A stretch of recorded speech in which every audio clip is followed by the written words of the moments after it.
La mafia causa estragos en la ciudad de Nueva York, pero el gobierno promete acabar con ella. Agentes secretos exponen su vida. Estábamos dispuestos a asumir riesgos. Se acumulan las pruebas. Y descubren el círculo secreto de los jefes de la mafia, que controlan casi toda la actividad subterránea. Era impresionante. Estaban trabajando juntos. Las preguntas y las respuestas. La historia que se esconde tras el juicio a la mafia a continuación en el informe final. El informe final, la comisión a juicio. Nueva York, 1980. La metrópoli más grande de los Estados Unidos está invadida por una organización ilegal llamada la Cosa Nostra, más conocida como la mafia.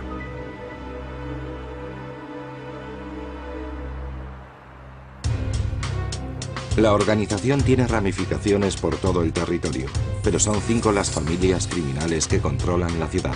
Los jefes de estas familias dirigen las operaciones. Los presuntos líderes son el jefe de los Gambino, Paul Castellano, alias Big Paul, el jefe de los genoveses, Anthony Salerno, alias Fat Tony, el jefe de los Bonanno, Philip Rastelli, alias Rusty, el jefe de los Lucchesi, Anthony Corallo, alias Tony Dax, y el jefe de los Colombo, Carmine Persico, conocido como The Snake. Cada jefe está en la cumbre de una jerarquía altamente organizada, con subjefes, capitanes y soldados rasos y asociados. Más de 1100 hombres solo en Nueva York. Los del nivel más bajo se ocupan del trabajo sucio. Los soldados eran los que hacían los préstamos, los robos, los fraudes. Ellos eran los que ingresaban el dinero. Y por supuesto en la mafia el dinero fluía hacia arriba.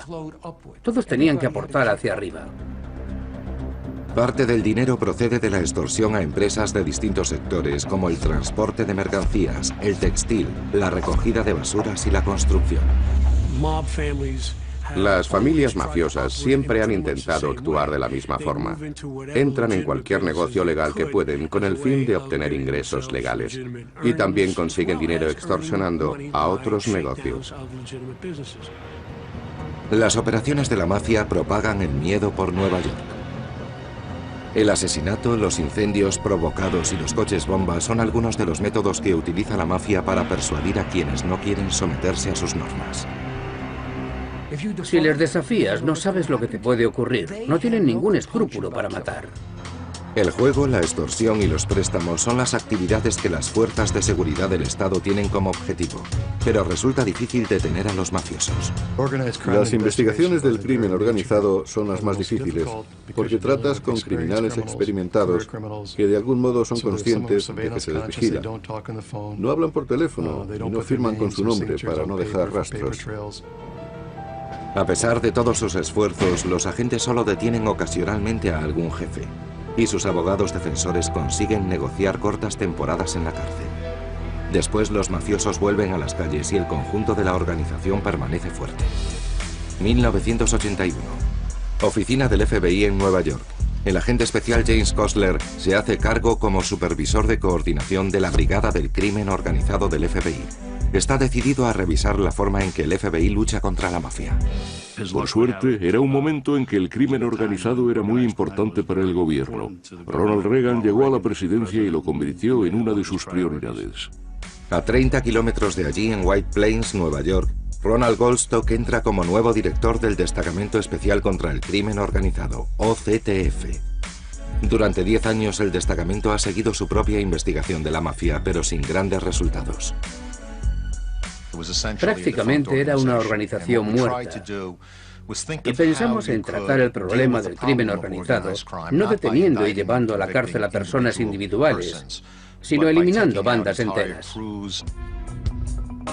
Kostler y Goldstock llegan a la misma conclusión sobre cómo acabar con la mafia, utilizando una ley federal de hace 10 años conocida como RICO, Ley del Crimen Organizado y Organizaciones Corruptas.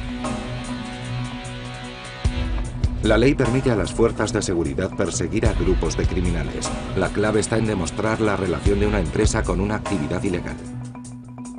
Con la ley RICO, los fiscales no tienen que centrarse en un determinado día o un determinado delito. Pueden mirar atrás y considerar un conjunto de delitos. Los fiscales pueden fijarse como objetivo a los más altos jefes de la mafia, que normalmente están aislados del crimen, pero son los que dan las órdenes. La ley RICO se aplica junto con el llamado Título 3, que admite como prueba grabaciones con micrófonos ocultos.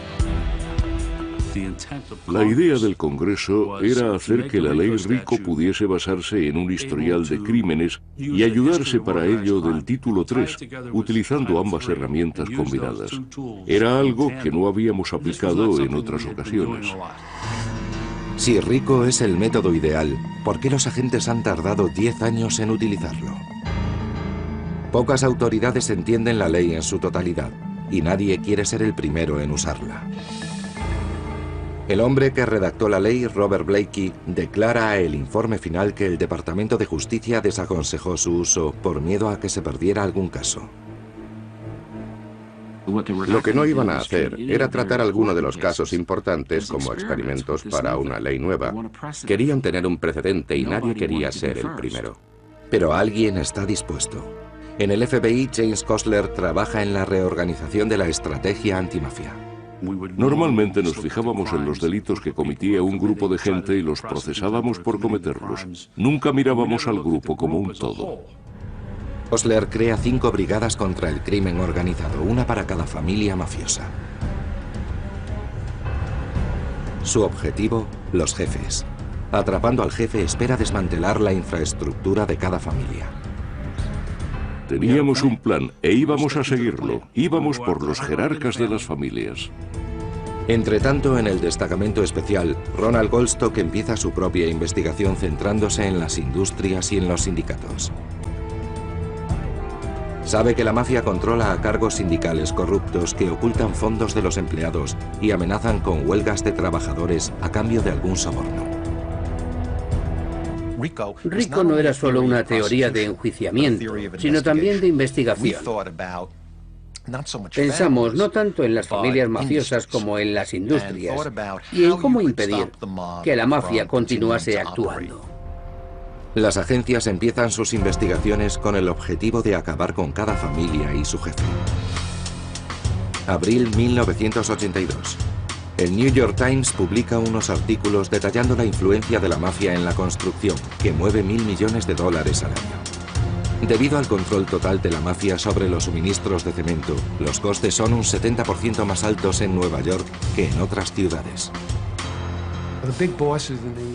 Los grandes jefes de las familias mafiosas de Nueva York decidieron crear un cártel en el que reunieron a los principales contratistas de cemento y de Cijerón.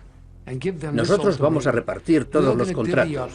Ustedes ya no tendrán que competir. De esta forma la mafia se queda con un 2% de cada operación y los contratistas elevan sus tarifas para cubrir la extorsión. Los contratistas que se reparten los sobornos con los jefes de la mafia son conocidos como el Club del Cemento. La negativa a unirse al club tiene serias consecuencias. No tenían más remedio que unirse a la asociación y aceptar sus reglas. No hacerlo acarreaba daños económicos y físicos, incluso la muerte. Los investigadores ven en el cemento la base para montar su investigación, pero necesitan pruebas fehacientes. Confían en que una campaña de vigilancia y escuchas telefónicas puedan ser la clave para atraparles. 14 de octubre de 1982. El presidente Ronald Reagan declara que la mafia se mueve sin control. The existence of this nationwide criminal network and its willingness, and too often its success, in corrupting and gaining protection from those in high places, is an affront to every law-abiding American. Para él, las razones del éxito de la mafia son claras. Vows of secrecy and loyalty, insulation of its leaders from direct criminal involvement, bribery and corruption of law enforcement and public officials. Ordena que el FBI colabore con las autoridades del estado de Nueva York. Las dos agencias emprenderán una campaña de vigilancia para infiltrarse en ese mundo secreto. Lo que hacíamos era tan apasionante que realmente queríamos llegar hasta el final. Los secretos que descubren abrirán las puertas del mundo mafioso.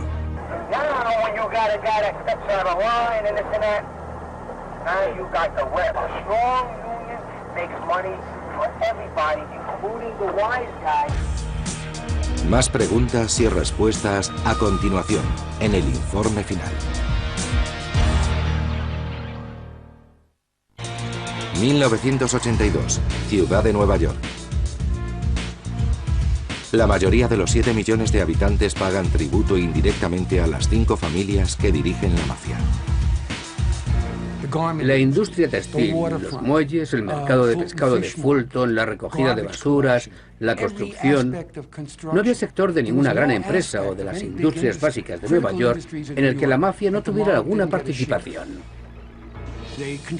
Controlaban todo tipo de negocios legales y eso incrementaba los costes de las mercancías y servicios de esos negocios que al final pagaba el hombre de la calle.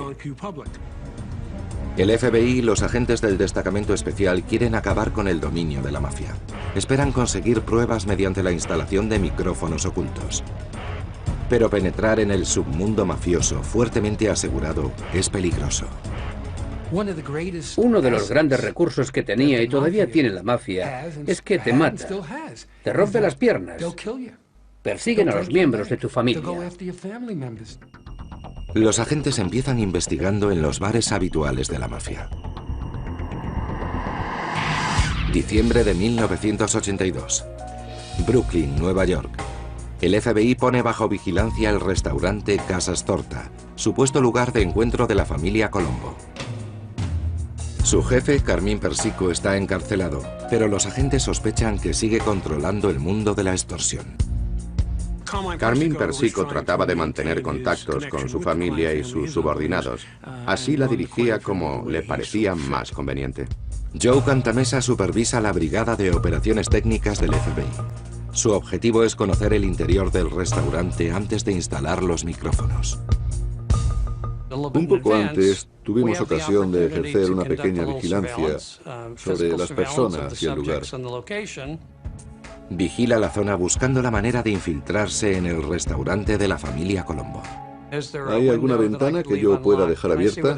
¿Puedo ver dónde guardan las llaves o algo que pudiera facilitar una entrada discreta, ya sea sigilosa o rápida? Cantamessa observa que los Colombo utilizan una determinada mesa para los asuntos oficiales. Tendrá que intentar acceder por el conducto de ventilación para que el dispositivo sea eficaz. Es una misión arriesgada. Si los hombres de los Colombo le sorprenden, podría morir. 3 de la mañana. Una noche de diciembre, Cantamessa y otros agentes fuerzan el cierre del restaurante y entran. Acceden al conducto de ventilación y ponen un micrófono, pero no terminan el trabajo. Los agentes se dan cuenta de que tienen que volver a entrar a la noche siguiente para conectar el transmisor. Si quieres tener todo en cuenta, hasta el último detalle, a veces no puedes hacerlo todo de una vez. Vuelven al restaurante y se arriesgan a ser descubiertos en el territorio de la mafia. Pero una hora después los agentes huyen sin ser vistos. El trabajo ha sido un éxito. Los agentes prestan especial interés cuando escuchan las conversaciones de un soldado de la mafia llamado Ralph Scopo. Comprueban el historial de Scopo y descubren que es además presidente del Consejo de Trabajadores del Cemento del Distrito de Nueva York. Es un hallazgo fundamental. Infiltrarse en los sindicatos de trabajadores es la clave del éxito económico de la mafia. Además, ser soldado de los Colombo le otorgaba influencia sobre contratistas implicados en grandes proyectos de construcción en Manhattan. Los agentes del FBI necesitan más información e instalan micrófonos en el despacho y el coche de Scopo. Descubren que utiliza su posición para amenazar con huelgas. Los suministradores de cemento, temerosos de perder negocios y beneficios, pagan a los Colombo para mantener al sindicato lejos de los piquetes. Las compañías que trabajan tanto en el sector público como en el privado forman el llamado Club del Cemento.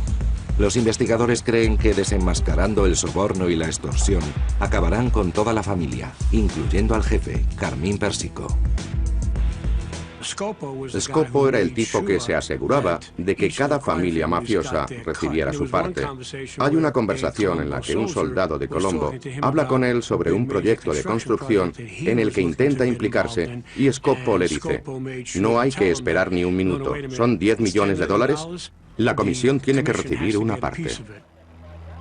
No es esa la primera vez que las autoridades oyen esta palabra, pero aún se preguntan: ¿qué es la comisión? Los investigadores creen que es el órgano más alto de la mafia. En otras escuchas se había mencionado la comisión, pero saben muy poco de ella. Creen que en el consejo de administración están los jefes de las 5 familias. Los agentes creen que estos hombres tienen la última palabra sobre la política y los negocios de la mafia, pero carecen de pruebas concluyentes.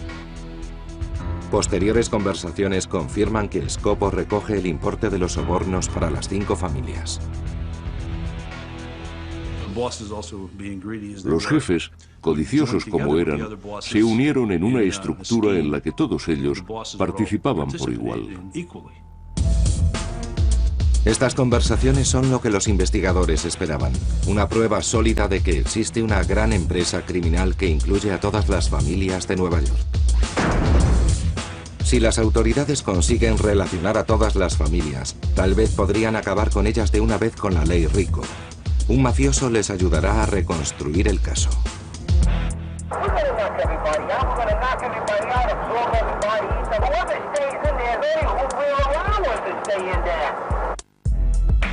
Esto y otras preguntas y respuestas a continuación en el informe final.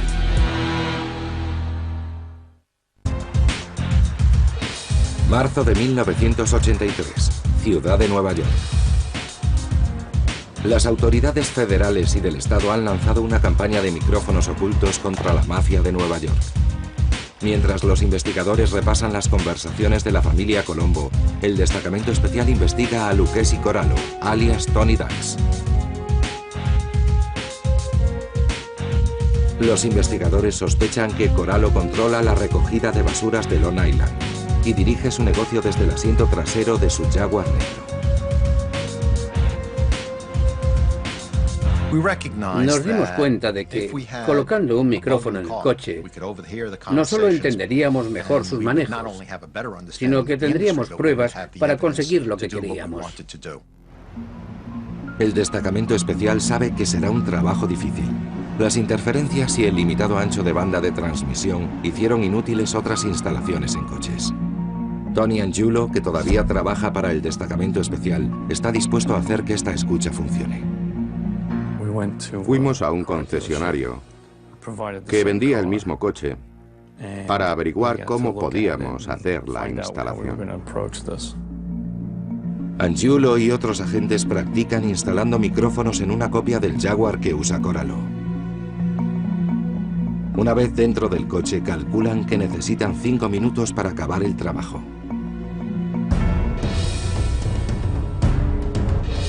...23 de marzo. Mientras el chofer de Corallo asiste a una cena en Long Island, su Jaguar permanece vacío. Era un gran evento que duraría al menos 3 horas. Era nuestra mejor oportunidad. 3 agentes se bajan del coche. Sus movimientos son rápidos y precisos. Había que retirar una pieza del coche, instalar el aparato y después volverla a colocar sin que se notase que había sido manipulada. Con cinta aislante sujetan un micrófono y un transmisor en el interior del salpicadero. Después conectan los 2 aparatos a la batería del coche, que les proporcionará energía eléctrica. El trabajo dura menos de 10 minutos y los agentes se dispersan. Nos podíamos encontrar con dificultades y las encontramos. Fue un rotundo éxito. Pero se plantea un problema: grabar en constante movimiento. Para hacerlo, los agentes utilizan un receptor para recibir la señal del Jaguar y la transmiten a una furgoneta situada a casi 2 kilómetros. Su difícil trabajo obtiene recompensas. Sal Avellino, el inquisitivo chofer de Tony Corallo, arrastra a su jefe hacia algunas conversaciones incriminatorias. En unos días tuvimos a Corallo diciendo que él era el jefe de la familia Lucchesi. algo que no habíamos conseguido hasta entonces. La admisión de Corallo de que él es el jefe le implica en la organización y proporciona pruebas para aplicarle la ley Rico. Los agentes siguen persiguiendo a Avelino. Escuchan una conversación sobre los planes de los Lucchesi para controlar la recogida de basuras de la ciudad, eliminando a la competencia.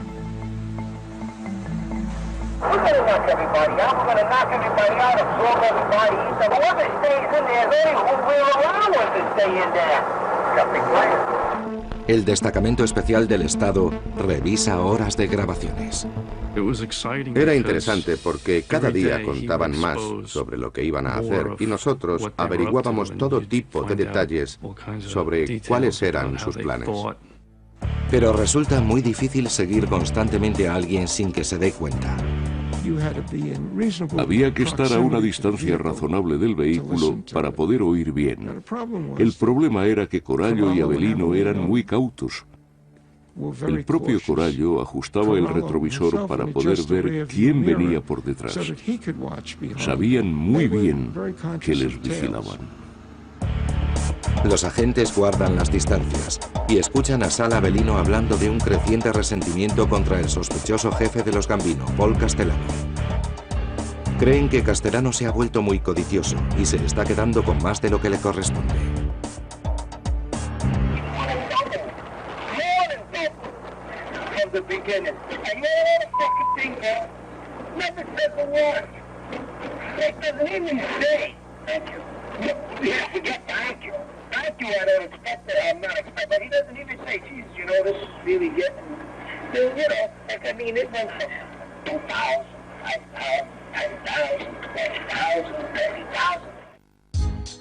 Esto implica a Castellano en las estafas de la mafia, pero las autoridades necesitan al jefe de los Gambino en la cinta. El FBI empieza a vigilar la mansión de Castellano en Staten Island. Marzo de 1983, Staten Island, Nueva York. Big Paul, llamado así por su imponente 1,90 m de estatura, llegó a jefe en el año 1970. Tiene la imagen de un sofisticado banquero de Wall Street, pero maneja a más de 400 soldados que hacen el trabajo sucio. De ese modo, Castellano no comete los crímenes personalmente. Los investigadores esperan que hable sobre su papel en las extorsiones. El FBI acude a Joe Cantamessa, el agente que instaló con éxito un micrófono en el restaurante de los Colombo en Brooklyn. La vigilancia intensiva tiene varias partes. Una, por supuesto, es el lugar, ver quién entra y sale. Otra son las personas que tienen acceso al lugar, quien tiene las llaves, los códigos de alarma, etc. La casa de Castellano tiene muchos obstáculos. Un amplio sistema de alarma y de videovigilancia, y un constante desfile de socios que van y vienen. En pocas ocasiones, si es que hay alguna, la casa estaba desocupada. Cantamessa relata a El Informe Final cómo él y otro agente se hacen pasar por técnicos de televisión para acceder a la mansión de Castellano. Es una operación peligrosa en la que arriesgan su vida. Había que ser muy atrevido y estar dispuesto a asumir riesgos calculados. El otro agente vigila fuera mientras Cantamessa averigua dónde instalar los micrófonos y las líneas de transmisión.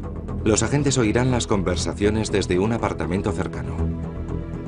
Cantamessa sabe por sus informadores que Castellano dirige sus negocios desde una mesa cercana a la cocina, el lugar perfecto para colocar el micrófono. El agente solicita la ayuda de un soldado de los Gambino para que el trabajo resulte menos sospechoso. Cuando estás haciendo algo, siempre quieren mirar y se ofrecen a ayudarte. Puedes decirle, sujete el cable o la linterna. ¿Puede darme el destornillador? Consigue colocar el micrófono y abandona la casa sin ser descubierto. La instalación del micrófono funcionó perfectamente y según lo planeado, hasta que se desató una tormenta eléctrica aquella noche. La tormenta corta la transmisión. Cantamessa tendrá que volver a entrar en la casa. Por suerte, Castellano y sus colaboradores se creen la historia de la reparación. Pocas horas después, la voz de Big Paul retumba a través del transmisor. A partir de las conversaciones de aquella escucha, el FBI consiguió demostrar que Paul Castellano era el cabecilla de la familia Gambino y que había cierta conexión entre todas las familias criminales. Las 5 familias están implicadas en los turbios negocios de la construcción, el llamado Club del Cemento. Fue algo impresionante. Rápidamente nos dimos cuenta de que las familias no eran bandas distintas y separadas. Estaban trabajando juntas.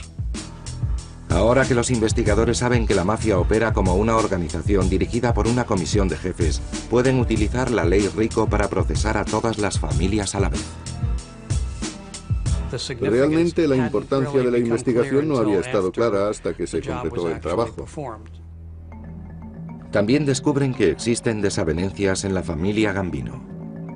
Un capitán llamado John Gotti no está contento con la creciente avaricia de Castellano. John Gotti y su gente eran miembros fundamentales de la parte trabajadora de la familia Gambino y se sabía que estaban en desacuerdo con Paul Castellano. Las autoridades observan a ambas facciones de la familia y esperan destruir la infraestructura de los Gambino antes de que lo hagan sus propios miembros. Mayo de 1983. Los investigadores vigilan a los Gambino, pero todavía no han atado todos los cabos relativos a la comisión. Todavía están analizando las conversaciones de las cintas cuando el antiguo jefe Joseph Bonanno, retirado en Arizona, publica sus memorias en un libro titulado Un hombre de honor. A sus 78 años, el capo de la mafia quiere que el mundo sepa que el parentesco mafioso se ha convertido en una extrema codicia. Ya no era una persona importante y en cierto modo pretendía justificar su vida. ¿Por qué es importante el libro de Bonanno para los investigadores? Bonanno incluye en él todo un capítulo que habla de la comisión. Según Bonanno, la comisión nació en Nueva York en 1931. La mafia pensó que un comité de hombres, uno por cada una de las familias más importantes, podría evitar innecesarias luchas internas. La comisión juzga cualquier disputa territorial o financiera entre mafiosos y protege a los jefes, decidiendo que nadie puede matar a uno de ellos sin que lo apruebe la comisión. Y de repente aparece Bonanno, uno de los cabecillas originales de las 5 familias, escribiendo un libro que desvela la existencia de la comisión y de cómo opera y por qué. Las cintas empiezan a girar sin descanso como respuesta al libro de Bonanno. Los otros jefes están furiosos porque Bonanno ha roto el código de silencio de la mafia. Paul Castellano fue grabado diciendo: va a levantar una conspiración contra nosotros. ¿Cómo puede hacer esto ese idiota? Agosto de 1983. Ronald Goldstock, responsable del Destacamento Especial contra el Crimen Organizado de Nueva York, habla con el fiscal Rudy Giuliani con un objetivo: reunir todas las investigaciones sobre las diferentes familias en un único caso. Los abogados de la acusación pueden utilizar la ley RICO para encausar a los jefes. Aunque ellos no hayan cometido los crímenes, son la clave de la organización. Les puse la teoría que habíamos desarrollado sobre el caso de la comisión y se mostró muy receptivo. La clave para acabar con la mafia es demostrar al jurado que existe una empresa criminal. Y todas las pruebas sirven, desde las grabaciones hasta el libro de Bonanno. El ex asistente del fiscal, Gil Childers, dice a El Informe Final que Giuliani se centra en las memorias de Bonanno. Cuando Rudy leyó las memorias dijo: Dios mío, este hombre está implicando a toda la estructura del crimen organizado. Tenemos que ser capaces de hacer algo con esto.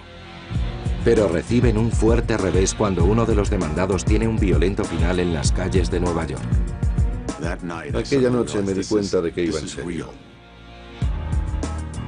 Todo esto a continuación en El Informe Final. Septiembre de 1983. El FBI y los agentes del Destacamento Especial del Estado mantienen una amplia campaña de vigilancia mediante micrófonos ocultos contra la mafia neoyorquina. Ya han puesto micrófonos a algunos miembros de la comisión, como los jefes de las familias Lucchesi, Gambino y Colombo. Y están obteniendo pruebas concluyentes, como esta conversación entre un capo de los Lucchesi y el chofer de Corallo, Tony Dax, hablando de los desacuerdos que había tenido con el responsable de un sindicato.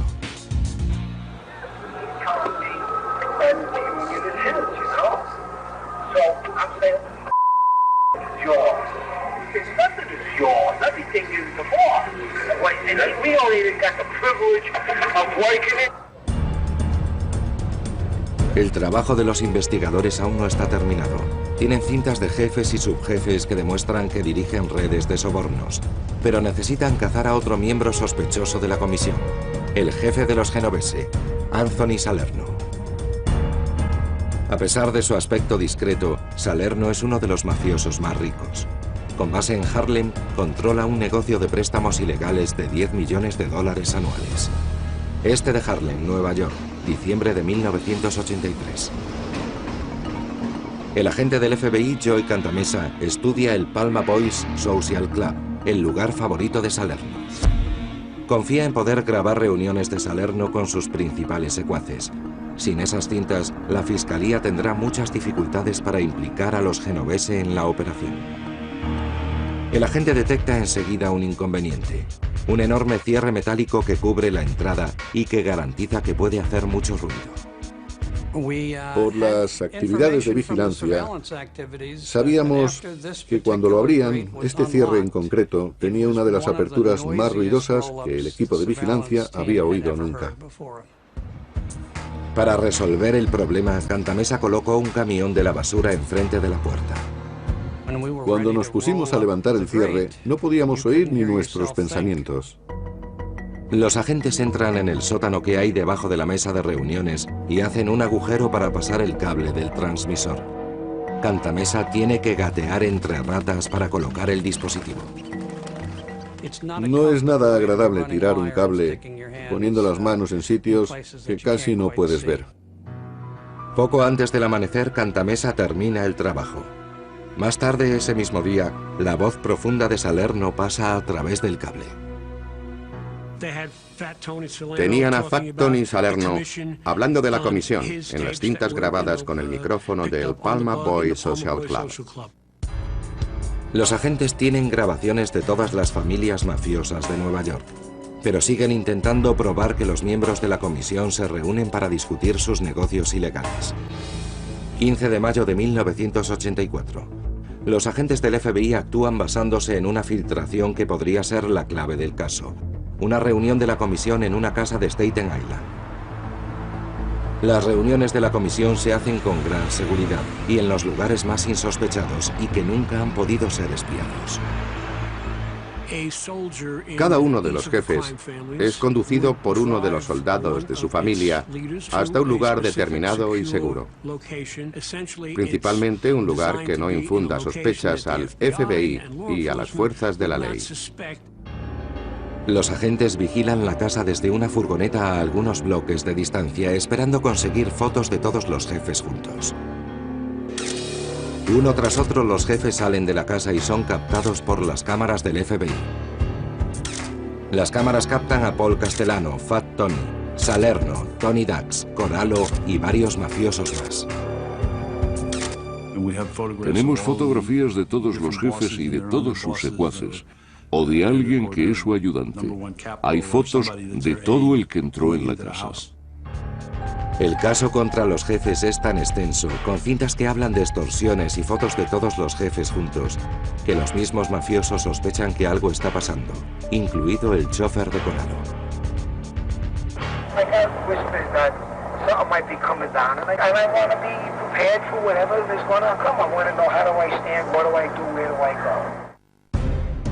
Febrero de 1985. Con pruebas contundentes en forma de fotografías y grabaciones, el fiscal del distrito, Rudy Giuliani, está preparado para anunciar una acusación masiva. Fue una tremenda explosión de energía. Todo el mundo sabía que iba a ser un caso espectacular. Pero antes del anuncio oficial, las emisoras locales de noticias reciben una filtración sobre el plan. De una emisora llaman al supervisor del FBI, Jim Kostler, para comentárselo. Yo dije, tenemos un problema. Estos tipos ingresarán en hospitales, huirán, cualquier cosa. Tenemos que hacerlo ahora. Un grupo de agentes federales y policías se dispersan por Nueva York para hacer arrestos. En una hora la policía detiene a los principales acusados. el jefe de los Gambino, Big Paul Castellano, el jefe de los Lucchesi, Tony Dax Corallo, y el jefe de los Genovesi, Fat Tony Salerno. Carmine Persico, The Snake, está actualmente bajo custodia federal por otro cargo que le acusa de ser el jefe de la familia mafiosa Colombo. El jefe de los Bonanno, Philip Rastelli, alias Rusty, no está acusado, pero ya está en prisión por otros cargos. El jefe Joe Bonanno alega incapacidad médica y rechaza una oferta personal de Giuliani para colaborar. 26 de febrero de 1985. I would say this is a very major blow against the mafia in New York, and I think it helps throughout the United States because the New York families have great influence. Giuliani anuncia oficialmente la acusación de 15 cargos a los jefes y representantes de las 5 familias mafiosas de Nueva York. Acusan a los 9 hombres de participar en una comisión nacional que controlaba actividades mafiosas como tráfico de drogas, préstamos ilegales, juego y chantaje laboral. El procesamiento no mantiene mucho tiempo a los ricos jefes fuera de la calle. 18 de diciembre de 1985. El jefe de los Gambino, Paul Castellano, queda libre bajo fianza de $2 millones. Giuliani y el FBI creen que su caso más fuerte es contra Castellano, que dirige una operación con más de 500 socios. Además saben que muchos miembros de la familia están descontentos con su liderazgo. Habíamos oído algo sobre reuniones secretas, pero no teníamos información específica. 5:45 de la tarde. La hora punta llena de tráfico en las calles del centro de Manhattan. El sedán negro de Castellano se detiene ante la puerta del Sparks, un restaurante de la calle 46. Cuando Castellano abre su puerta, 4 hombres con gabardinas se acercan al coche. 3 pistoleros abren fuego sobre el jefe, alcanzándole con 6 balas en la cabeza y el torso. Los asesinos disparan 4 veces a su secuaz, Tommy Bilotti. Los pistoleros escapan entre la abigarrada multitud de peatones. La cabeza de Castellano queda en el marco de la puerta. El cuerpo de su segundo yace en la calle en un charco de sangre. Los 2 mueren en el acto. Yo estaba muy impresionado por la gravedad del caso. Aquella noche me di cuenta que iba en serio. Aquellos tipos se estaban matando entre sí y aterrorizando a la gente. Daba mucho que pensar. En cuestión de horas, los investigadores dirigen su atención hacia el hombre que más se beneficia con la muerte de Castellano, el capitán de los Gambino, John Gotti. Los agentes descubren que Castellano quería disolver el grupo de Gotti desde que fueron acusados de tráfico de drogas. Paul Castellano estaba furioso con John Gotti y su gente. Culpaba al grupo de los problemas que él tenía. La toma de poder por parte de Gotti se lleva a cabo, convirtiéndose en jefe de la familia tras el asesinato de Castellano. ¿Qué significa la muerte de Castellano para el caso contra la comisión? La acusación tiene que retirar varias grabaciones de la mansión de Staten Island. Fallecido Big Paul, las cintas no sirven en el juicio. La acusación ha perdido horas de conversaciones que demuestran que los Gambino tienen un asiento en la comisión. De pronto, tras el asesinato, una pieza del caso se ha perdido. A pesar del importante revés, la fiscalía decide seguir adelante sin las pruebas que afectan a Castellano. Era como la imagen clásica de un jefe mafioso en el cine de Hollywood. Tal vez el caso no tuviera tanto sex appeal, pero aún así conservaba mucho. La acusación se muestra confiada. Sigue pensando en un caso como no ha habido otro en la historia. A continuación, el proceso en el informe final. 8 de septiembre de 1986. La selección del jurado para el juicio contra la Comisión de la Mafia empieza en el juzgado del Distrito Federal en Manhattan Sur. El fiscal del distrito, Rudy Giuliani, ha designado a Michael Chertoff como abogado líder de la acusación. El joven abogado tiene que convencer al jurado de que estos jefes se sientan en un peligroso consejo conocido como la Comisión y que dirigen una empresa criminal conocida como mafia. Nunca sabes cómo va a responder el jurado, pero teníamos pruebas muy determinantes. En el discurso de apertura, Michael Chertoff explica que la comisión es una empresa corrupta dominada por un principio único, la codicia. Las cintas de audio son su prueba fundamental. como esta grabación de un capitán de los Lucchesi que habla del control de su familia sobre el sindicato de recogida de basuras.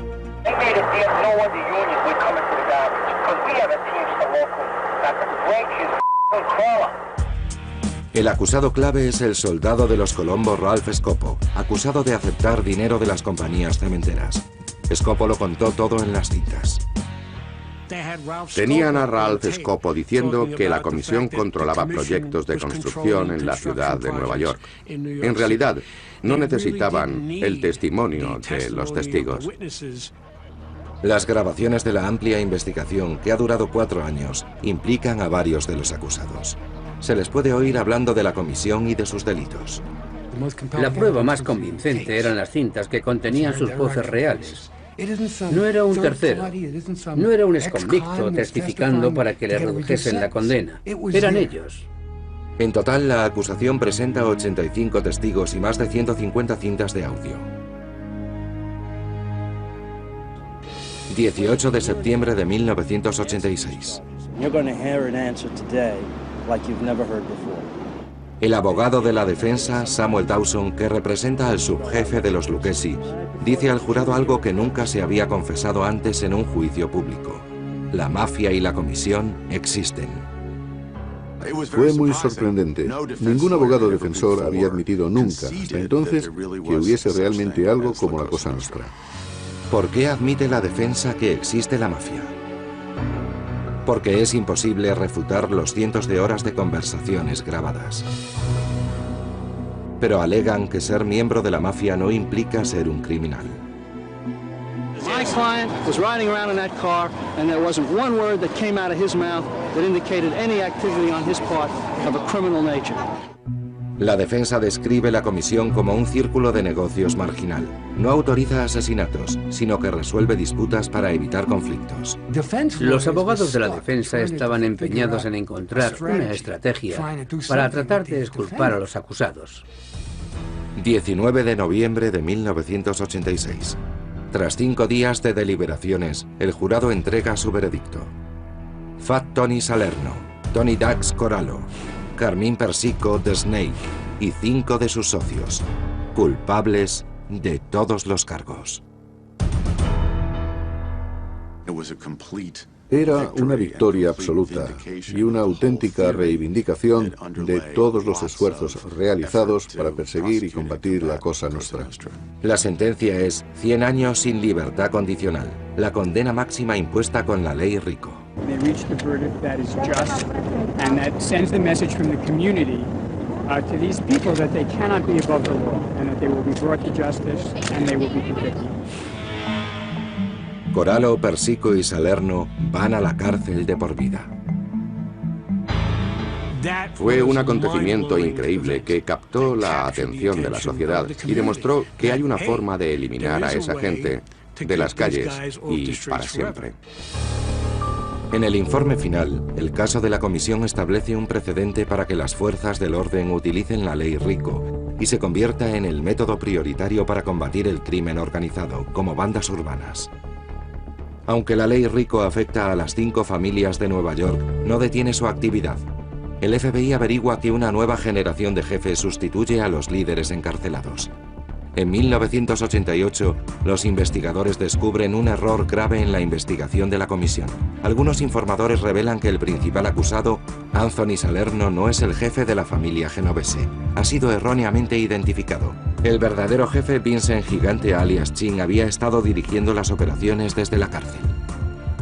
Ahora vemos lo poco que el FBI y las fuerzas de la ley sabían sobre la mafia. Solo habían arañado la superficie. No obstante, esto no es suficiente para anular la condena de Salerno, quien muere en prisión en 1992. Después moriría el jefe de los Lucchesi, Anthony Corallo, en 2000. De los 3 grandes acusados, solo sigue vivo el jefe de los Colombo, Carmine Persico. Se supone que dirige a la familia Colombo desde el Correccional Federal de Butner, en Carolina del Norte. Las reglas de la mafia le permiten mantener su rango, aunque esté en la cárcel. Las 5 familias nunca renunciaron por completo a la industria de la construcción en Nueva York o al sindicato de trabajadores.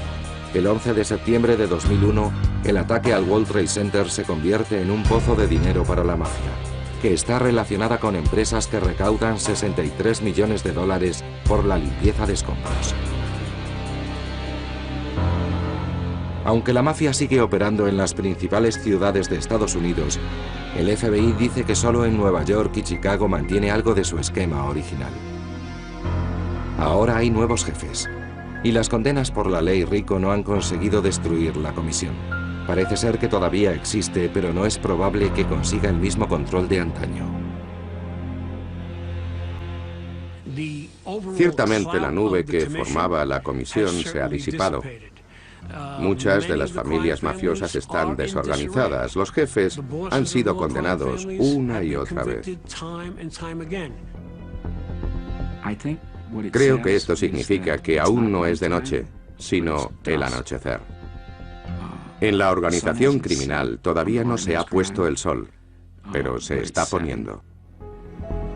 Aunque algo afectada, la mafia sigue existiendo, esperando que una nueva generación reconstruya la antigua gloria de la Cosa Nostra.